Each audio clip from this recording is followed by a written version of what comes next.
Hello అందరికీ, ఈరోజైతే ఎండుమిర్చితో ఒక పచ్చడి చేస్తున్నా అండి.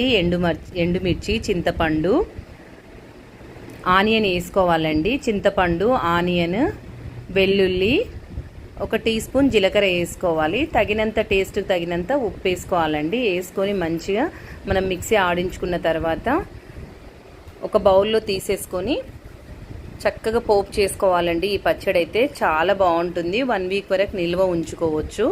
అసలు ఎంత యమ్మీ టేస్ట్ ఉంటుందంటే ఏం తినన్నప్పుడు అసలు వేడివేడి అన్నము ఈ పచ్చడి వేసుకుంటే కడుపు నిండా హ్యాపీగా తినొచ్చు.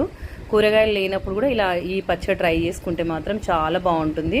పోపు చేసుకున్న తర్వాత పైనుంచి కొంచెం కట్ చేసుకున్న ఆనియన్ వేసుకుంటే చాలా బాగుంటుంది. ఒక్కసారి ట్రై చేయండి.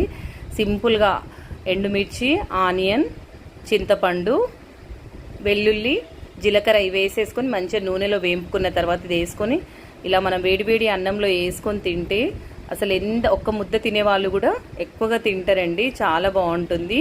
మా వారైతే టేస్ట్ చూస్తున్నారు, చాలా బాగుందని కామెంట్ చేస్తున్నారు. తనకైతే ఈ పచ్చడి చాలా ఇష్టం. బాయ్.